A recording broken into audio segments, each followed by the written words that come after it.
नमस्ते दोस्तों, कैसे हैं आप लोग। उम्मीद करता हूं कि सब कुछ बढ़िया होगा। और दो चीज़ें मैं आपको कंफर्म्ड कर देता हूं, ये होने जा रही है। एक न्यूज़ जिसके बारे में सबसे पहले आपको स्पोर्ट्स टॉक ने बताया था, शिखर धवन पंजाब छोड़ेंगे, ये बिल्कुल तय मान करके चलें। और उससे पहले भी मैंने आपको कहा था कि शिखर धवन है फुल्ली फिट, लेकिन टीम में उनकी जगह नहीं बन रही है और इसीलिए शिखर धवन को पंजाब की टीम लगातार खिला नहीं रही है।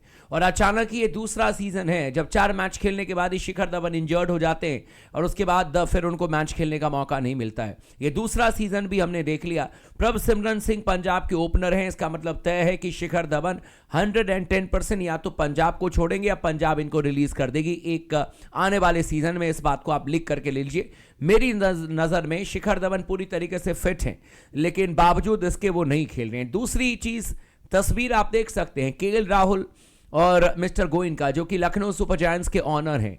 कल आपने देखा भी होगा, बहुत सारी वीडियोस आई हैं, वायरल हो गई हैं, किस तरीके से गुस्से में नजर आ रहे थे गोइनका जी, बिकॉज टीम को बुरी तरीके से हार का सामना करना पड़ा। भाई देखिए, हैदराबाद की टीम इस समय दुनिया को बताने के लिए काफ़ी है कि T20 क्रिकेट हम कैसे खेलते हैं। और जब हम अपने वर्ल्ड कप में खेलने के लिए जाएंगे ना, तब हमें हैदराबाद के ये बल्लेबाज याद आएंगे, ट्रेविस हेड, अभिषेक शर्मा, ये याद आएंगे। इन्होंने एक तरीके से हमें कुंजी दे दी है, जैसे होता था ना पुराने जमाने में कि 10 इंपॉर्टेंट सवाल के एक आंसर कुंजी आपको मिल जाएगी। तो भाई इन्होंने आपको एक कुंजी दी है कि T20 क्रिकेट आपको ऐसे ही खेलना है। हो सकता है कि आप 10 में से 4 मैच में फ्लॉप हो जाओ, लेकिन 6 मैच जीतने की गारंटी होती है। और कल जो हैदराबाद की टीम ने किया लखनऊ सुपर जायंट्स के खिलाफ में, आपने इंटरव्यू सुना होगा केएल राहुल का।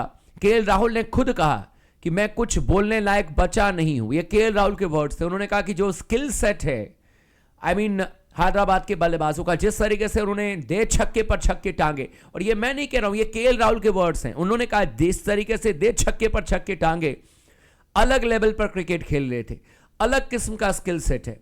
यानी कि मुझे तो ऐसा लगा कि वो अपने आप को ही कंपेयर कर रहे थे भाई, कि उन्होंने 20-25 रन बनाए, लेकिन सामने वाले बल्लेबाजों ने 20-20, 25-25 बॉलों में 300 के स्ट्राइक रेट से रन बनाए। दिस इज T20 क्रिकेट, इसको कहते हैं T20 क्रिकेट। वो जमाना गया जहां पर कि शीट एंकर की भूमिका निभाएंगे, रन अ बॉल खेलेंगे, टॉस जीत करके पहले फील्डिंग नहीं चुनना, ये भी एक बहुत बड़ी गलती कर दी केएल राहुल ने। लेकिन भाई साहब, कल तो बेइज्जती हुई है लखनऊ सुपर जायंट्स की। और ये तस्वीर आप जो देख रहे हैं, ये बताने के लिए काफी है कि अब लखनऊ की टीम या तो केएल राहुल को थैंक यू वेरी मच कहेगी, या केएल राहुल अब लखनऊ को थैंक यू वेरी मच कह देंगे। क्योंकि महेंद्र सिंह धोनी की भी कप्तानी ले ली थी इन्होंने जब पुणे सुपर जायंट्स की टीम बनी थी, और उस समय स्टीव स्मिथ को कप्तानी दे दी गई थी। और जिस तरीके से ये सारी चीजें जो मिस्टर गोइनका ने बातचीत की केएल राहुल से, दैट इज परफेक्टली ओके। लेकिन ये सारी चीजें मैच के बाद भी हो सकता था, ड्रेसिंग रूम के अंदर भी हो सकता था, बट कैमरे के सामने ये सारी चीजें होना, मुझे ऐसा लगता है कि it is done and dusted case. यानी कि या तो केएल राहुल का थैंक यू वेरी मच होना बिल्कुल तय है, या KL Rahul he thank you very much कह करके किसी और फ्रेंचाइजी के बारे में देखेंगे। दो भारतीय टीम के बड़े खिलाड़ी, जिसमें से कि एक अभी कंटेंडर हैं, केएल राहुल अभी भी खेल रहे हैं इंटरनेशनल लेवल पर, इनका लखनऊ को छोड़ना या लखनऊ का इनको छोड़ देना बिल्कुल तय है। और दूसरा, शिखर धवन का पंजाब से जाना 200% तय है। स्पोर्ट्स टॉक ने आपको पहले भी बता दिया था कि किसी भी हाल में शिखर धवन पंजाब को छोड़ेंगे या पंजाब की टीम शिखर धवन को रिलीज करेगी। लेकिन एक चीज अब मुझे याद आ गई, 2022 में जब लखनऊ सुपर जायंट्स की टीम बनी थी और केएल राहुल को कप्तान बनाया गया था, उस समय केएल राहुल से मैं खफा था। उसके पीछे रीजन पता है क्या है? क्योंकि केएल राहुल कर रहे थे भारतीय टीम की कप्तानी साउथ अफ्रीका में। विराट कोहली से कप्तानी ले ली गई थी, T20 की भी और ODI की भी।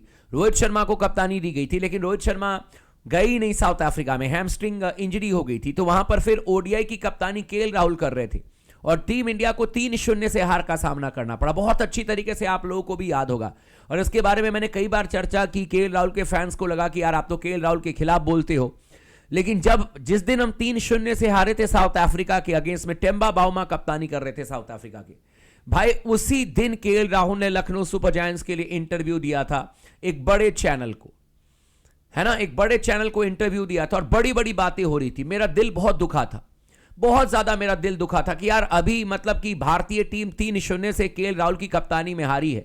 जनरली मैं किसी प्लेयर के बारे में ये बातें नहीं कहता हूं, लेकिन आज मैं कहना चाह रहा हूं कि भाई 2022 याद कीजिएगा, भारतीय टीम को 3-0 से हराया था साउथ अफ्रीका ने, और उसके शाम में ही, मतलब आप हारे हुए 5 घंटे भी नहीं हुए, केएल राहुल ने इंटरव्यू दिया लखनऊ सुपर जायंट्स के ऑनर के साथ में। केएल राहुल भी थे, गोयनका जी भी थे, और एक बड़े चैनल के बड़े पत्रकार भी थे, स्पोर्ट्स चैनल के। और उसके बाद इंटरव्यू चल रहा था। भारतीय टीम की हार पर कोई चर्चा नहीं, लखनऊ की टीम को ऐसे बना देंगे, वैसे कर देंगे, ऐसे कप्तानी करेंगे, मीठी मीठी बातें दोनों तरफ से हो रही थी। और 2 साल के बाद ही ये तस्वीर सामने देख लीजिए। इसीलिए बार बार मैं कहता हूं कि समय से ज्यादा बलवान कोई चीज है नहीं, समय से ज्यादा बलवान कुछ भी नहीं है मेरे दोस्त। आप अपनी प्लानिंग करते हो, ऊपर वाले की कुछ और प्लानिंग होती है। और आप देख लीजिए इस समय 2 साल के अंदर अंदर क्या हुआ है। और अब केएल राहुल का जाना बिल्कुल तय है, लखनऊ से बिल्कुल तय है। भाई बेइज्जती तो हुई है, लखनऊ फ्रेंचाइजी की भयानक बेइज्जती हुई है। हैदराबाद की टीम खूंखार है, चाहे वो प्लेऑफ में पहुंचे ना पहुंचे वो अलग चीज है, लेकिन पैट कमिंस ने जो वादा किया वो वादा उन्होंने निभाया। उन्होंने कहा था कि हम ऐसे क्रिकेट खेलेंगे जिसमें से कि 4-5 टीमों को तो पहले ही हम डरा करके हराएंगे। तो भाई साहब ये बात बिल्कुल तय है कि उन्होंने डराया जरूर है और टीमें डर जरूर रही है। सबसे बेहतरीन इंटरटेनिंग क्रिकेट खेल रहे हैं इस समय हैदराबाद वाले, और इनके पास में एक और बेहतरीन अगर बल्लेबाज हो, जैसे सूर्या हैं, या फॉर एग्जांपल अगर विराट कोहली जैसे ही बल्लेबाज की मैं बात करूं, अगर इनके पास में एक और इंडियन सुपरस्टार बैट्समैन होना तो ये टीम फाड़ करके रख देगी। क्योंकि इनके पास में T Natarajan, Jaydev Unadkat, Pat Cummins, इसके अलावा कल जो विजयकांत गेंदबाजी कर रहे थे वो भी मुझे अच्छे लगे।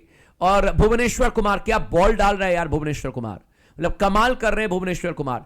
तो भाई हैदराबाद की टीम तो बहुत सॉलिड नजर आ रही है, बहुत ही सॉलिड नजर आ रही है। बस एक और इनके पास में इंडियन सुपरस्टार बैट्समैन आ जाए तो ये किसी भी टीम को नाक रगड़वा सकते हैं। भाई कमाल कर दिया है।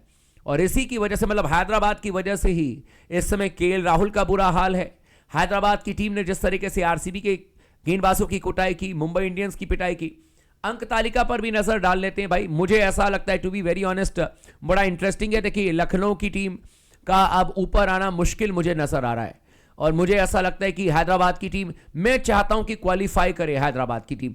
आई डोंट नो चेन्नई करेगी नहीं करेगी, चेन्नई से बेहतर क्रिकेट इस समय हैदराबाद की टीम खेल रही है। चेन्नई मुझे बहुत पसंद है, बहुत ही ज्यादा, महेंद्र सिंह धोनी को लेकर के, और वैसे भी ऋतुराज गायकवाड़ भी मुझे बहुत पसंद है। बट मेरे को ऐसा लगता है कि यार इस समय हैदराबाद की टीम इस सीजन बिल्कुल डिजर्व करती है टॉप 4 में जाना।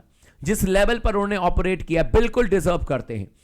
एंड अभी भी उनके पास में 3 मैच हैं, तो शायद 3 या 2 मैच है, लेकिन मुझे लगता है कि भाई उनके पास में पूरा का पूरा मौका है। एंड केकेआर भी पहुंचेगी, साथ ही साथ राजस्थान भी पहुंचेगी। ये दो टीम का पहुंचना बिल्कुल तय है। बाकी 2 टीमों में हो सकता है कि चेन्नई हो, दिल्ली कैपिटल्स भी हो, ये भी अच्छा क्रिकेट खेल रहे हैं, कम से कम मतलब जान तो लगा रहे हैं, एफर्ट तो लगा रहे हैं। तो दिल्ली कैपिटल्स, चेन्नई और सनराइजर्स हैदराबाद में टफ कंपटीशन, इनमें से 2 टीमें जगह बनाने में सफल होगी।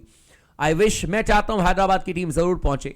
आपको क्या लगता है आप हमें कमेंट करके जरूर बताइएगा। लेकिन हाँ, ये बात आप मान करके चलें कि डन एंड डस्टेड केस हो चुका है इस समय। अब केएल राहुल का बाहर जाना बिल्कुल तय है लखनऊ से। और कल जिस तरीके से चीजें हुई हैं वो बिल्कुल भी ठीक नहीं थी, लेकिन एक बात तो बिल्कुल क्लियर हो गई है कि उनका बाहर जाना तय है। और साथ ही साथ तय है आपका इनका भी बाहर जाना, शिखर धवन का भी पंजाब से बाहर जाना। मेरी नजर में शिखर धवन फुल्ली फिट हैं मेरी नजर में, लेकिन उनको जानबूझ करके नहीं खिलाया जा रहा क्योंकि उनकी टीम में जगह नहीं बन रही है। और दूसरी बात यह है कि भारतीय टीम को कम से कम हैदराबाद के कॉन्सेप्ट पर चलना चाहिए। आपको भी इसी तरीके से T20 फॉर्मेट में धूम धड़ाका मचाना है। और ट्रेविस हेड इसी अंदाज में बैटिंग करेंगे, आप देख लीजिएगा T20 वर्ल्ड कप में। वो तो शुक्र बनाओ कि जैक फ्रेजर, दिल्ली कैपिटल्स वाले ऑस्ट्रेलिया के, उनको नहीं चुना गया। डेविड वार्नर ओपन करेंगे, नहीं तो जैक फ्रेजर होते तो और तोड़ करके रख देते सामने वाली टीम को। तो इस मेंटेलिटी के साथ में हमें T20 वर्ल्ड कप खेलना पड़ेगा भाई। चाहे रोहित शर्मा ओपन करें, वही ओपन करेंगे, ऑब्वियस सी बात है, जायसवाल के साथ में या विराट कोहली के साथ में या किसी के साथ में भी। लेकिन स्टाइल ये होना चाहिए और इसी स्टाइल में आपको रन बनाना है। भाई इन्होंने गर्दा मचा दिया, जिस तरीके से मार पिटाई कुटाई लगाई है ना, हमेशा याद किया जाएगा। और सिर्फ कुटाई गेंदों की नहीं लगाई है, कई सारे खिलाड़ियों की भी करियर पर कुटाई लग चुकी है और बहुत बढ़िया तरीके से आप लोग देख ही रहे हैं। तो मुश्किल है भाई, बहुत मुश्किल है, पर मैं दिल से चाहता हूं कि हैदराबाद की टीम जरूर टॉप 4 में जाए। सबसे इंटरटेनिंग क्रिकेट कम से कम वो खेल रही है। बाकी आपको क्या लगता है आप हमें कमेंट करके जरूर बताइएगा। वीडियो को अगर लाइक नहीं किया तो जरूर कर दीजिएगा और चैनल को भी अगर आप सब्सक्राइब कर दे तो ज्यादा बेहतर होगा।